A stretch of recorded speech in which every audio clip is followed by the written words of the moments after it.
Gohan hinamon si Jiren. Hello guys, Ugok Anime PH nga pala, ngayon nga ay pag-uusapan natin ang Chapter 12 ng Dragon Ball Kakome.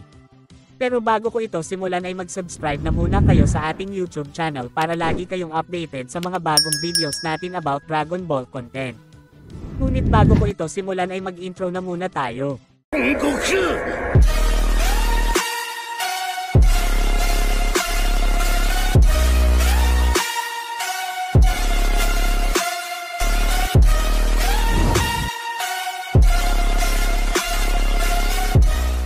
Bago ko simulan ang chapter na ito ay mag-recap na muna tayo, at sa last chapter nga ay ating nakita ang pagdating dito ni Venerable Here na sinasabi na magiging pag-asa dito nila Dramal.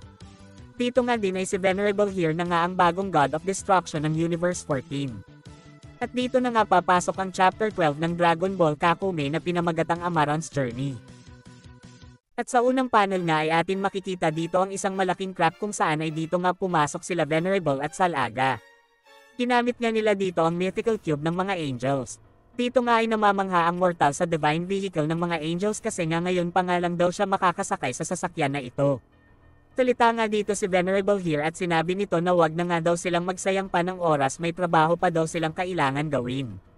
At sa moment na ito ay sumakay na nga sila sa mythical cube at sila nga ay umalis na din. Dito nga ay nagsalita ang mortal at sinabi nito na sobrang bilis nga daw ng sasakyan na ito, ano daw kaya ang gamit na fuel nito, magic ba? Salita naman dito si Salaga at sinabi nito na life energy ng passenger na talagang kinagulat dito ng mortal.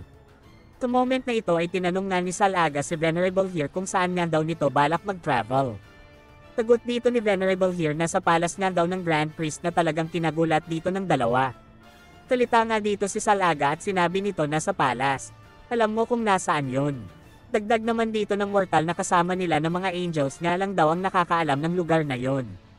Sagot naman dito ni Venerable Here na bawat element nga daw ng multiverse ay precise sa lugar at tungkulin, at wala pa nga din daw itong pinagbago. Salita naman dito ang mortal at sinabi nito na hindi nga daw niya maintindihan. Salita nga ulit si Venerable Air at sinabi nito na hindi nga daw nila magagawang pumunta sa isang universe from another, may mga order nga daw ito. Ang bawat paglalakbay na atin gagawin ay may mga steps na talagang respetado. Dagdag pa dito ni Venerable Here na noong mga nakaraang taon nga daw ay 12 na universe nga lang daw ang meron. At noong nagdaan na last millennia ay may tinatawag na twin universe, pero isa lamang itong correction dahil nga nawala tayo bigla ng mga panahon na yon. Sa point na ito ay sinabi ni Salaga na ano ba ang ibig mong sabihin. Sagot nga dito ni Venerable Here na noong mga panahon nga daw kung saan lahat ng universe ay nag-exist, meron nga itong binubuo na group kung saan ito nga daw ay tinatawag na triplet universes. For example ang Universe 14 kung saan ay shared nga ito sa pagkakatulad ng galaxies, planets at species sa Universe 5 at Universe 8, kaya nga magkakakonekta ang God of Destruction na si Arak at Likir. Salita naman dito ang mortal at sinabi nito na ibig sabihin siya daw pala ay pinanganak sa nag-exist na Universe 2 at sa isa pang universe. Sagot nga dito si Venerable Here at sinabi nito na kayong dalawa ni Salaga ay hindi kasali sa rule na yun kasi galing kayo sa Demon Realm kung saan ay may pagkakaiba nga ang mga ito. Dito nga ay pinaliwanag pa ni Venerable Here ang mga bagay na ito. Sinasabi nga dito na ang Universe 1 at ang God of Destruction nito na rumerepresente sa Supreme ay nakakonekta sa Universe 12 na Ultimate, at ito nga din ay nakakonekta sa Prediguous na Universe 18. At ang Universe 2 naman na Benevolent ay nakakonekta sa Universe 11 na Justice, at ang Universe 17 na Desire. At sa Universe 3 naman na Witty ay konektado sa Universe 10 na Macho, at sa Universe 16 na Impish. At ang Universe 4 Malicious ay konektado sa Universe 9 na Sly, at ang Universe 15 na Cursed. At ang huli ay ang Universe 6 na Challenger ay konektado sa Universe 7 na Warrior at Universe 13 na Champion. Ang mga universe na ito ay magkakakonekta at talagang naka-organized ito, kaya kailangan natin sundin ang pattern na ito para makapunta tayo sa Grand Priest Palace at magamit natin ang special portal. Sinabi sa akin ni Zeus na nakahiwalay nga daw ang Grand Priest Palace sa mga universe na ito. Pero may sinabi din siya sa akin na isang shortcut para mabilis natin mapuntahan ang tatlong universe na yon. Ito ngayon kailangan natin pumunta sa Universe 4, ngunit kailangan natin lagpasan ng 5 universe at magiging mahabang biyahe ito. Pero once na tayo ay nasa Universe 4 na ay maaring magkaroon na doon ng significant shortcuts. Salita naman dito si Salaga at sinabi nito na kailangan natin i-optimize ang ating advantage sa pamamagitan ng pagpaparamdam sa kanila na may bagong God of Destruction ang pumunta sa Universe 4. At once na maramdaman ito ng God of Destruction ng Universe 4 at pumunta ito sa planeta na ating pinuntahan ay magkakaroon ng isang portal papunta sa mga universe na konektado ang Universe 4, ganun ba? Salita naman dito si Venerable here na oo. Sa next panel naman ay ipinakita na nakarating na nga sila Salaga sa Universe 4. At agad nga ditong nagpakilala ang kasama nila Venerable Air sa mga mortal dito at sinabi nito na nandito na nga daw ang pinakamalakas sa lahat na si Venerable here. Ang mga mortal nga dito ay walang idea sa mga sinasabi ng mortal na kasama ni Salaga. Pero gumamit nga ito ng magic ability para nga paluhudin ang lahat ng mga mortal dito. After ng lumuhad ng mga ito ay nagsalita nga dito si Salaga at sinabi nito na ang mga species na ito ay hindi marunong magsalita. Salita naman dito si Venerable here at sinabi nito na hindi. At sa moment na ito ay nagpakilala na nga ang warrior ng Universe 4 na si Hop, Ganos at Chapel. Lumapit nga dito ang mortal na kasama nila Venerable here at sinabi nito na sila nga daw ay nagmula sa Universe 14 at sila na nga daw ang bagong leader dito. Salita naman dito si Genos at sinabi nito na after nga daw ng Tournament of Power ay ipinaliwanag nga daw sa kanila na 12 universe nga lang daw ang meron. At ngayon sinasabi mo na taga Universe 14 ka. Ano ang balak mo sa Grand Priest? Isa lang ang ibig sabihin nan, hindi kayo welcome sa lugar na ito. Dahil nga sa sinabi ng mga warriors ng Universe 4 ay nagulat nga dito ang mortal na kasama nila Salaga at sinabi nito na alam daw pala ng mga ito na pupuntahan nila ang Grand Priest, at dagdag pa nito na sa tingin ko ay magiging masaya akong makipaglaro sa inyo. Si Salaga naman ay nagsalita dito at sinabi nito na wag na nga daw pilitin ng mga ito na masaktan pa, lumuhad na nga lang daw ang mga ito para mapatawad pa nila ito. Salita naman si Genos at sinabi nito na pasensya ka na ako nga pala ang pinakamatigas ang ulo dito, at naghanda na nga ang mga ito para lumaban kanda Salaga. Sa moment na ito ay nagsalita nga si Venerable here at sinabi nito na wala na palang dahilan para mapatawad ko kayo. At sa point na ito ay nagpalabas nga ng sobrang lakas na chi itong si Genos pero tinatawanan nga lang ito ng mortal na kasama nila Salaga. Salita nga din dito si Salaga at sinabi nito na nakakaawa nga daw ang parang ibon na ito, ang lakas nga daw nito ay wala pa talaga sa lakas na meron ng isang God of Destruction. Dahil nga sa sinabi ni Salaga ay nakaramdam na nga ng takot ang mga warriors dito ng Universe 4. Ang mortal naman na kasama nila Salaga ay humingi ng 2 minuto kay Venerable here para nga iligpit ang mga ito. Sa moment na ito, kahit nga natatakot na sila Genos ay lumaban pa nga din ito kanda Salaga. Sa kabilang banda naman ay napunta ang scene dito kanda Quitela kung saan ay ito nga ay kasalukuyan nag-training kasama ang Angel dito. Ngunit sa kasamaan palad nga ay nakaramdam nga sila dito ng kakaibang chi na talagang nagpagulat sa kanila. Salita nga dito si Quitela at sinabi nito na ang chi nga daw nito ay katulad ng isang God of Destruction at hindi nga din daw siya familiar sa chi na ito. Dito nga ay iniisip nila na base nga daw sa chi na kanilang nararamdaman ay parang galing nga daw ito sa na-restore na universe. At sa moment na ito ay nagtanong nga ang Angel dito kay Quitela kung balak daw ba nitong pumunta sa planeta na yon. Sagot nga dito ni Quitela na syempre naman, universe ko ito, kaya tutulong ako. Sa point na ito ay mabilis na ngang umalis ang dalawa para pumunta sa lokasyon kung nasaan itong weird na chi na kanilang nararamdaman. At sa kabilang banda naman habang papunta na nga dito sila Quitela ay ating makikita itong sila Genos na talagang malubha nga ang damage na inabot ng mga ito pati na din ang planeta nila. Sa moment na ito ay kasalukuyan nang nakaupo itong mortal at si Salaga at parang kalmado nga lang ang mga ito. At si Venerable here naman ay atin makikita na nakaupo sa mga bundok na katawan ng mga mortal, nagsalita nga ito at sinabi nito na hindi nga daw sila pumunta dito para patayin ang mga ito, pumunta lang kami dito para sabihin sa inyo na malapit na ang pagkasira ng lahat. Kaya hindi pa huli ang lahat para sa pagpili ng team na iyong sasamahan, at huwag kayong pumunta sa maling grupo. Kung kay Salaga pa nga lang ay naubos na kayo, paano pa kaya sa akin na isang God of Destruction? Kahit nga daw ganun ay hindi pa nga din daw niya ka-close itong si Drummel. Salita naman dito si Genos at sinabi nito na sino naman daw yan Drummel na yan. Sagot nga dito ni Venerable here na sa ngayon nga daw ay hindi daw niya masasabi ito, sumama nga daw muna ito sa kanila para makilala nga nito ng personal si Sir Drummel.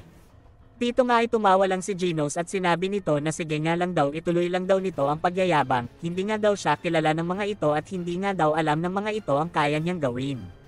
Ngunit dahil nga sa sinabi nitong si Genos ay parang nainis nga dito ang mortal na kasama nila Salaga at ginamitan nga niya ito ng magic ability dahilan kaya nga nawala na dito ng malay si Genos. Si Venerable here naman ay naramdaman nga nito ang presensya nitong si Quitela kaya agad itong nagsalita at sinabi nito na umalis na tayo at parating na sila Quitela. Na agad naman umalis dito sila Salaga at Venerable here. Sa pagmulat nga ng mata dito ni Genos ay nakita nga nito si Quitela na kasalukuyan siyang ginigising. Dito nga ay atin makikita na sobrang natatakot na nga dito si Genos dahilan kaya nga hindi ito makapagsalita ng maayos, sinabi nga dito ni Quitela na ayusin nga daw nito ang pagsasalita. At dagdag pa nito na huli daw ba talaga ang pagdating nila. Salita nga din dito ang Angel at sinabi nito na pasensya nga daw sa pagiging huli nila. Si Genos naman ay hinahanap nga itong sila Hop at Chapel. Pero sa kabutihang palad ay maayos naman ang lagay ng dalawa na ito. Dito nga ay sinabi ni Quitela na totoo daw ba na nahuli sila ng pagdating. Sa moment na ito ay pinakita nga ng Angels ang tatlo na kasalukuyan nakasakay sa cube na sasakyan ng Angels. At alam nga din nila na papunta ang mga ito sa portal ng Universe 4 para pumunta sa Universe 10. Ang mga ito nga daw ay hindi mga baguhan, may mga plano nga daw ang mga ito. Si Quitela naman ay gusto nga niyang habulin ito ngunit naalala niya na pinahiram nga pala niya ang cube na sasakyan nila na talagang nagpa-bad trip dito kay Quitela. Salita nga ulit dito si Quitela at sinabi nito kay Genos na inaasahan nga daw niya ang tulong ng mga mortals na ito para sa paparating na war pero sa tingin ko ay mahihirapan talaga kayo doon. Salita nga din dito ang Angel at sinabi nito na tama nga daw pero kailangan nga daw makarecover ang mga ito sa mental break na naranasan ng mga ito sa laban kanina.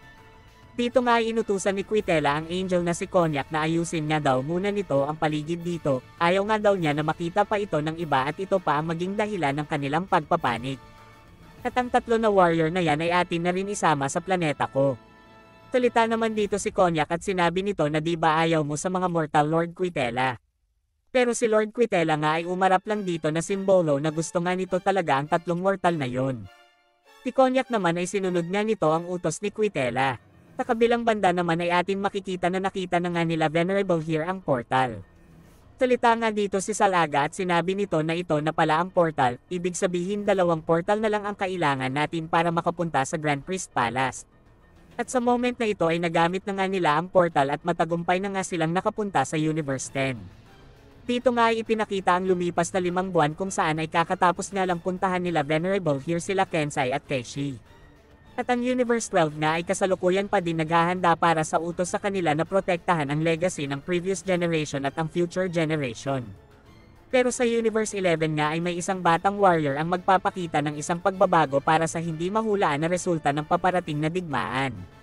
Sa kabilang banda naman ay napunta ang scene dito Kanda Jiren kung saan ay pinag-uusapan na nga nila ang plano at ang paghahanda sa paparating na digmaan. Nagbabalak nga sila na padamihin pa ang mga sundalo nila para nga makatulong ito sa kanila. Sa moment na ito ay nagsalita nga itong si Jiren at sinabi nito na ilang araw na nga daw nasa planetang Grill si Gohan. Sagot nga dito ng kasama nila na 3 araw na nga daw at inaantay nga din ni Gohan ang pagpunta mo dun Jiren. At sa point na ito ay nakarating na nga sila Jiren sa planetang Grill at napansin nga ni Daispo na parang 5 buwan na daw nga ang nakalipas at ang laki na nga daw ng improvements nitong si Gohan. Dagdag pa dito ni Daispo na bakit nga daw dito napili ni Gohan na puntahan siya. Salita naman dito si Jiren at sinabi nito na kaya nga daw siya ay pumayag na i-test ka, ay para nga makabayad ang Universe 7 ng utang sakin, pero ngayon ay masaya ako kasi isa ka na sa mga kapatid ko. Salita naman dito si Gohan at sinabi nito na ang planeta na nga daw na ito ay malinis na kaya ngayon daw ay ano naman daw ang iuutos nito sa kanya. Sagot naman dito ng general na hindi nga daw niya inaakala na sa 3 araw na yon ay matatapos muna agad ang mga kalaban, pero alam ko naman na aware ka na dapat ay hindi mo sila hahayaan na mabuhay, ito nga lang ay responsibilidad ng bawat kasapi ng ating pangkat. Sagot nga dito si Gohan at sinabi nito na naiintindihan ko ang point of view, pasensya ka na kung hindi ko natapos ang mission ko dito ng maayos, sa planeta ko kasi, lahat ng mga nakakalaban namin ay binibigyan namin ng chance na baka sakali na maging great allies namin sila. Dito nga ay hindi sanayon ang general kasi nga isa lamang daw itong kasiraan ng ulo. Ang general nga dito ay agad nang nagpatawag ng backup para nga tapusin na ang mga iniwan na kalat dito ni Gohan. Si Jiren naman ay nagsalita dito at sinabi nito na ano nga daw ang dahilan kung bakit siya inaantay nitong si Gohan. Tagot nga dito si Gohan at sinabi nito na halos 5 buwan na nga daw silang magkasama at mabilis na nga daw siyang nahubog sa madaling panahon na yun, at salamat dun Jiren. After ngang masabi ni Gohan ang mga kataga na yun ay ipinakita nga dito ang lumipas na 4 na buwan kung saan ay sinama nga si Gohan ng mga troopers para nga sa isang mission. Dito nga ay nakita ni Gohan itong si Belmad na naka-recover na kaya nga agad niya itong binati. Si Belmad naman ay nakilala nga nito si Gohan at sinabi nito na ito daw ba yon anak ni Son Goku, dagdag pa nito na galingan mo para balang araw ay makasama ka na talaga sa amin mga troopers. Salita naman dito si Gohan at sinabi nito na sana nga at dagdag pa nito na ngayon nandito ka na ay pwede mo bang i-train ang mga tao dito. Dagdag pa dito ni Gohan na siya nga daw ay talagang interesado sa universe na ito at especially sa mga Kaioshin. Sagot nga dito ni Belmad na parang okay nga yan. Salita nga ulit si Gohan at sinabi nito na siya nga daw ay tinulungan dati ng Kaioshin para nga ilabas ang potential na lakas niya. Pero hindi nga alam dito ni Gohan na bawal pala ang mga bagay na yon.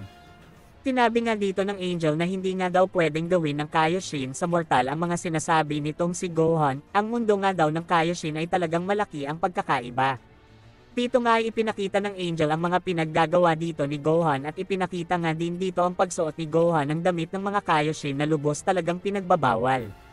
Salita nga dito si Gohan at pinaliwanag nga nito ang lahat ng nalalaman niya. Sinabi nito na ang ibig sabihin lang na ang mga Kaioshin nga ay nanggaling sa isang golden fruit at lahat na daw ng universe ay meron talagang ganitong bagay. TK nga daw ay isa sa pinakamalaking golden fruit noon kaya nga daw naiiba ang lakas nito sa mga kasamahan nitong Kaioshin o golden fruit.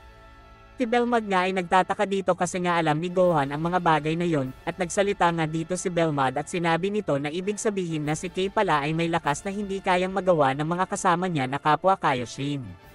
Sinabi nga dito ni Gohan na after nga daw na ma-awake ang potential niya ay parang na-discomfort nga daw siya. Sa mga sinasabi nga dito ni Gohan ay hindi na nga ito maintindihan ni Jiren kaya nga sinabi nito na pwede naman daw itanong ni Gohan yan sa mga matatandang Kaioshin. Dito nga ay naintindihan ng Angel ang gustong iparating ni Gohan, gusto nga daw nito na i-awake ulit ang potential niya kasi nga parang nakukulangan nga daw itong si Gohan.